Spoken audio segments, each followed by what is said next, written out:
Welcome to the Metal Bob Live Podcast. I am your host, Metal Bob.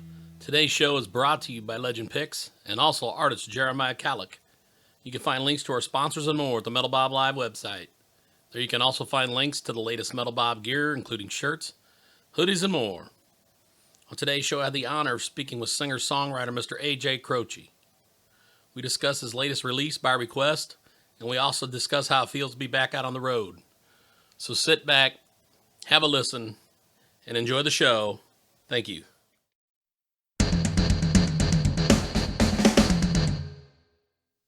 All right, on the phone with me is Mr. A.J. Croce. A.J., how are you, sir? I'm doing great. Thank you so much for having me. Thank you so much for calling into the Metal Bob Live podcast. It's our pleasure to have you. All right. So, hey, my first question is, if I'm not mistaken, you opened up the album with "Nothing from Billy Preston." What a great song. I love it. Yeah. Yeah. Yeah. So, was Billy? He was involved with some of the Beatles movies, wasn't he? Well, yeah, he started recording with them in the late 60s and, Get Back and that period of stuff and the rooftop concert he's playing with them. He was, sometimes called the fifth Beatle. But he also played with the Rolling Stones and worked with all kinds of different folks over the years. Absolutely. So what determined, what songs you would cover on this album and what songs were left off the album, if there were any? There were a lot left off.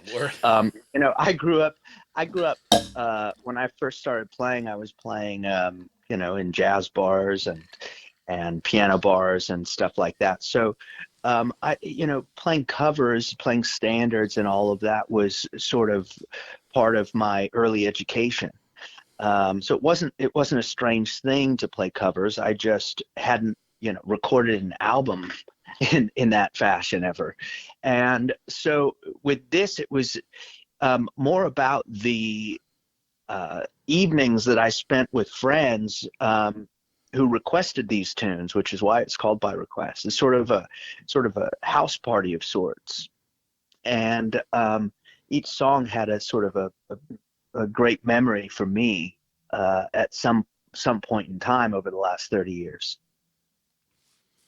Nice. So I noticed you've been out playing a few shows. How does it feel to be back on the road doing some live shows again? Oh, it feels great. It feels great. And, I wish there was more. I wish we could play to more people. It's still, relatively, everyone's pretty socially distant still. Though I have a feeling things are going to start changing in the summer and fall, and I think we'll probably get back on the road in a more normal fashion, slightly more normal in the late summer. Right. Do you have quite a few shows booked already for the year? Oh man, last year was booked, and I was going to be working more than I had in many years, and all of that got pushed into this year, and now a lot of this year has been pushed into later this year and next year, and even into 23. So yeah, I mean, I would love to be playing those shows, and I want to do it as soon as it's safe to. Right. So back to the album. So I noticed you did Stay With Me by the Faces, San Diego Serenade by Tom Waits. I know you're a huge Tom Waits fan, so I'm sure that you're the one that picked that song.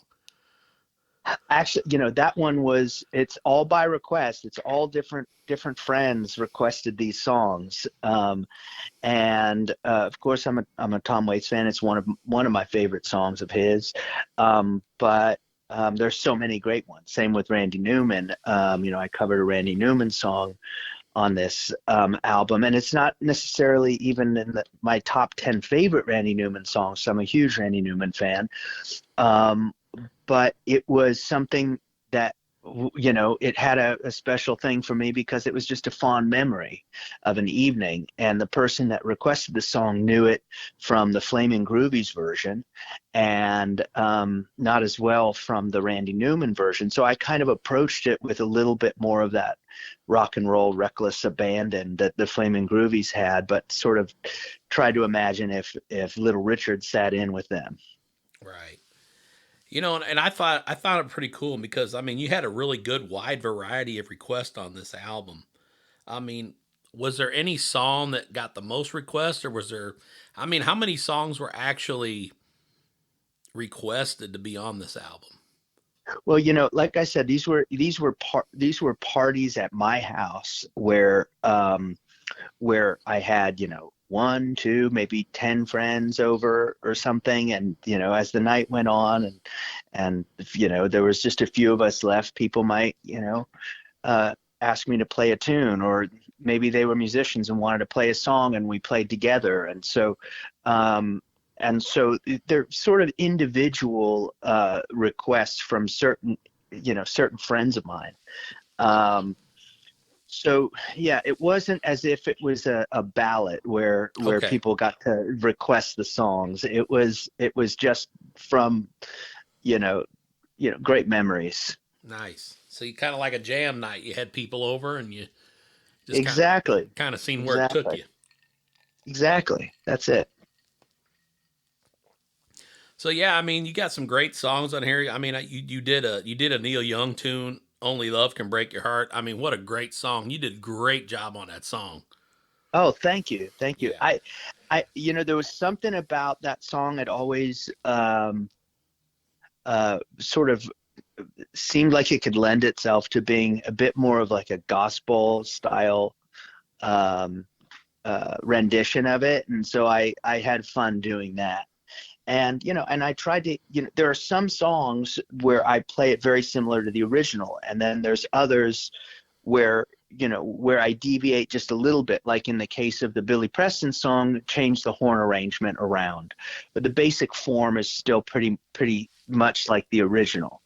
I wanted to have a bit more of that sort of Sly and the Family Stone, Stevie Wonder style horn arrangement on this versus this sort of original circus horn arrangement. And so, and then, other songs, I really had my way with, like the Beach Boys song that I did. It's very different than the original. Obviously, the melody is still the same, the words are the same, the chords are the same, but the way I approached recording it was imagining or reimagining if Chess Records out of Chicago maybe had a psychedelic period in their recording history, and so it starts off kind of like a blues song, and then it goes into this stuff where obviously I'm playing piano and singing live. This whole album is live, at least all of the basic tracks, with my band and vocals. and then I played guitar on some things, and then I would go to organ. In the case of the Beach Boys song, I started it on piano, sang it at piano, and then played organ and harmonium on it. Absolutely. And so there were a lot of different kinds of things like that made it really fun. Yeah. And then once again, going back to the opening track, Nothing for Nothing, you know, I not knowing if I didn't know it was a Billy Preston song, I would have thought it was an AJ Croce song. I mean, Well, that's a compliment. you put your spin on that thing. I mean, it sounded like something that you would record for one of your own albums. Well, hopefully that it feels like that with all of it. I think maybe the one song that's a little more like the original than in the others is Ooh Child. But other than that, a lot they have, I tried to put my take on it, and it's me playing and me singing. So it has that, I wanted to capture that um, live in the moment feel of this thing, as I do with every recording, but especially with this, because had I been able to record it at my house with a bunch of friends over, I would have. That wasn't a real practical thing to do, but it would have been a blast, and it would have sort of captured that thing.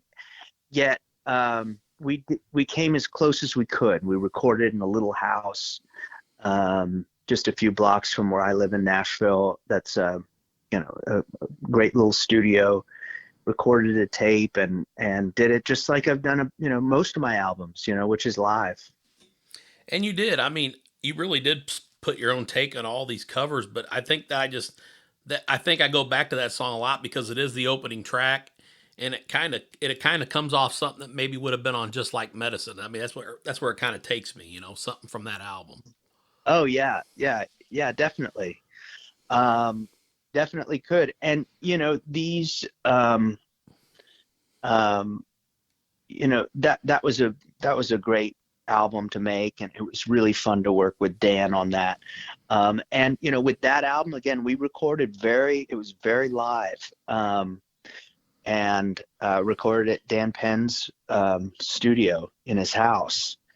And so yeah, I mean, it has that very similar recording approach.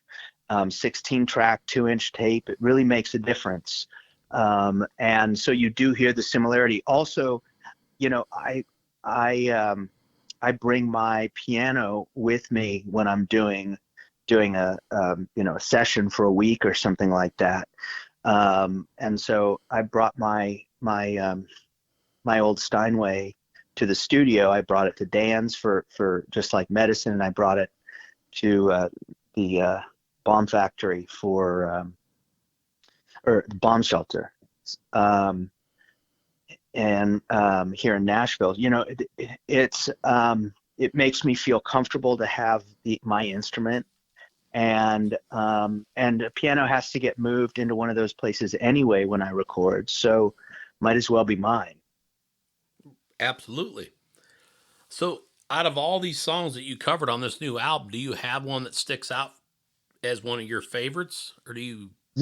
There's a bunch that I'm proud of. I was proud of the Billy Preston song, but the one that I was sort of surprised with how well it turned out was "Ain't No Justice," which is a pretty obscure, pretty much an instrumental tune with very, very few words besides "Ain't No Justice," and it was a Shorty Long composition. He was a Motown artist. He died very young, and this was the follow-up single for him.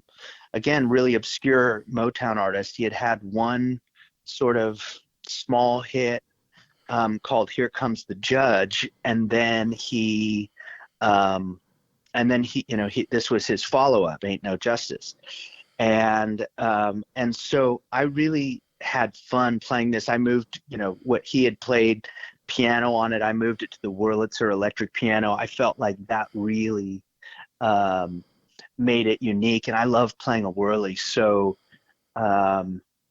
it just worked out, and it was really fun. We played it live in the studio, had friends come to the studio, and we had a few drinks and sat down, and the band played, for a bunch of friends. So that really captured that, when you hear all those folks singing "Ain't No Justice" in the beginning of the song, that's really, that's really happening. Nice. And the one that really stuck out with me, and I actually just listened to this again before I got you on the horn today, was "Stay With Me" by the Faces. Yeah, I've always been a huge fan of the Faces and Rod Stewart and Small Faces and Ian McLagan. When I was young, he was an influence, certainly on the way I thought about rock and roll piano playing. He had a really unique way of playing. And he obviously he was influenced by a lot of the same folks I was influenced by, from 50s piano players like Little Richard and Fats Domino, and probably going back to Johnny Johnson, who played with Chuck Berry, but also older blues piano players and and so forth. So, I just liked the way he interpreted that stuff. He made it his own, and I really appreciated it. And then, of course, Rod Stewart is one of my favorite rock and roll singers. Yeah, Rod's great, man. From the Faces to even his solo stuff. I mean, he's always been real consistent. And also having Jeff Beck in his band was killer. Well, yeah, well, he was in Jeff Beck's band, and then for those two records, Beckola and Truth, Yeah. and then join the Faces, first, the Small Faces with him in it, and then replacing Steve Marriott, and then the Faces proper, and then even his early recordings. First 5 years of his recordings, he was working a lot with the Faces as his backing band, or members of the Faces. Ian McLagan played organ and keys on a lot of that stuff, and Ron Wood played on a lot of that stuff. So it kind of made sense. It all fit together really well. It did. So now I know that you're pretty well renowned, keyboardist or piano player. Do you ever get asked to go on the road with any of these bigger acts to actually be their keyboard player? I haven't. I had a couple of opportunities in my lifetime, or a couple of auditions I was invited to go to, and none of them panned out. One of them was an audition for McCartney, and he decided to keep his keyboard player he'd worked with for a dozen years or more.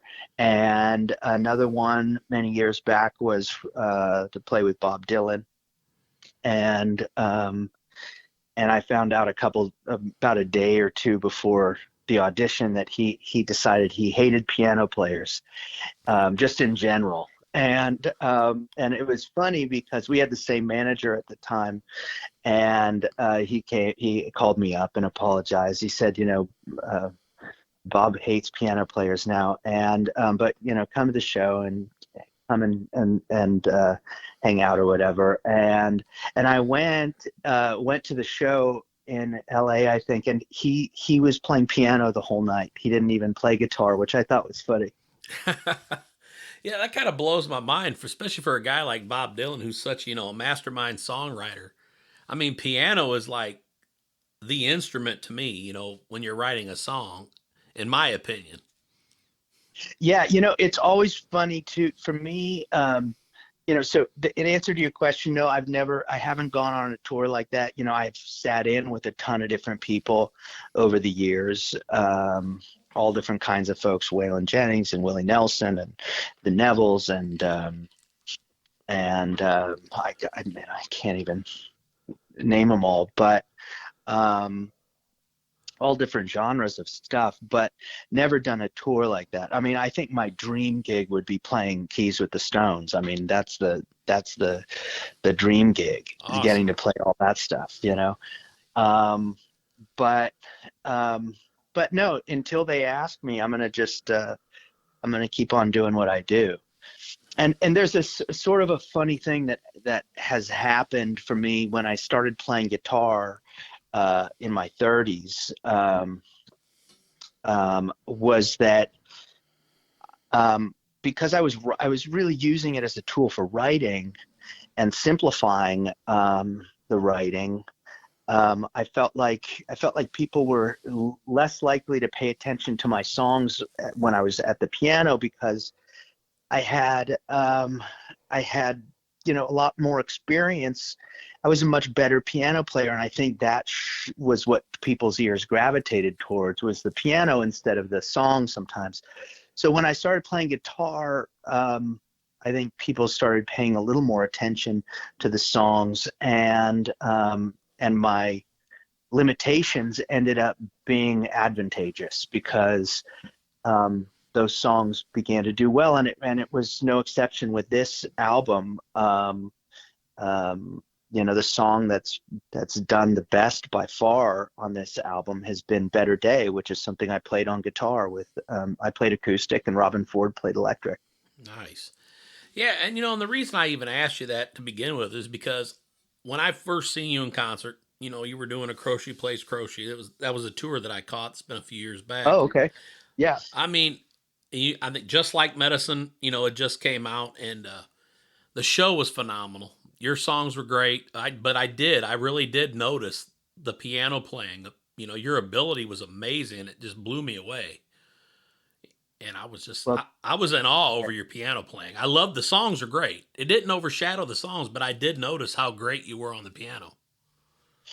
I think I developed everything at different times. When I started off as, in my early teens, I was definitely more of a piano player, and into my late teens, definitely more of a piano player than a singer or a songwriter. But as I got older, each skill is unique into itself. And so they develop independently. It's not as if you're practicing the piano and because of that you become a great lyricist, or that you practice singing and become a greater instrumentalist. They're all unique skills that need to be worked on. Right. Well, yeah, man. I mean, that's really why I asked you that. I'm surprised you haven't been asked more, because I've seen, like, and I'm not trying to compare you to anybody in particular, but I've seen Elton John, Billy Joel, all these different piano players. But there was something about your show that I was just locked in on that piano when you were playing it, and it was just mind blowing to me. And I was Well, just, thank you so much. yeah, It's definitely a unique style. I mean, yeah, I don't know too many folks that play the way I do, and I'm not saying that's because I'm great. Is because I think more than anything, my influences are so diverse, and come from so many different genres of music and eras of music. Um, that I think that's one of the unique things that people pick up is you can hear the New Orleans stuff, you can hear the blues and the jazz and the rock and roll, you can hear some of the classical, you can hear those some facets of Latin music, and I think it's that combination of things that that you just don't usually hear living together in the same space comfortably. absolutely. So, and I know that you just put this new album out, but I also know that, with all the downtime that we've all had as musicians and this and that, you've probably got a bunch of new original stuff out there waiting to be released. Yes. Yeah, I have a ton of stuff. And I've told a number of people I don't think I'm gonna miss the pandemic, but I'm gonna definitely miss the lockdown. I've had so much time to practice in styles and genres and different instruments, that I really didn't have time to practice on. I started playing guitar. I was already touring. I was already I was writing and then recording and then really practicing the stuff that I was going to be performing or writing for the next project. And so it was the same way with generally with the way I practiced in the last 35 years of touring, and the last 30 years of recording has been that way, where there's a cycle. And so there hasn't been a lot of time to experiment with anything other than what I'm writing and working on for the next project. And this gave me that great opportunity to practice, Indian ragas and Middle Eastern scales and Brazilian music, and become a better guitar player. And so it's been so beneficial. And I don't know that all of that stuff will come out on the next record. I don't know if the fact that I was practicing, Chopin in the last year is going to come out in the way that I'm writing. It may. So usually, I find that stuff takes a couple years to become real muscle memory, and then it can be applied in improvisation in a way that's a bit more well put together, you know, and so yeah, that's kind of my take on it. Yeah, I have a ton of songs. I'm ready to record when it's time, but the new record's doing well, and I'm, as long as that's the case, I'm grateful for it, and I'll keep on playing this stuff, and I think there'll be some of these songs I'll continue to play. It's always interesting which songs stand the test of time. Some of them you just don't expect. I play stuff from my first album all the way through, obviously through the newest one, and the stuff people request in the audience is sometimes surprising, and it's always really sweet. I love pulling a song out of nowhere that I haven't played in 15 years. Yes, absolutely. So yeah, man, would you like to tell everybody where they can find you on social media and on your website, and where they can get the new album by request? Sure. I'm at AJ Croce on Instagram, and AJ Croce on Facebook. You can find my music page there, and ajcrocemusic.com. You can find music and a bunch of different LPs and merch, T-shirts and stuff like that, if you're into that sort of thing. And yeah, and I'll hopefully be in a town near you within the next year. Yeah, I'm looking forward to it, man. I got to see you once, and I'm jonesing to see you again, buddy, because it was a great show.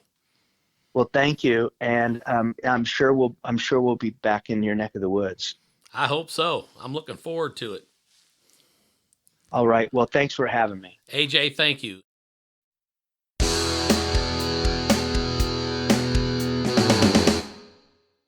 That concludes today's episode of the Metal Bob Live podcast. Please see our website for our sponsor links. Thank you for listening. Metal Bob out.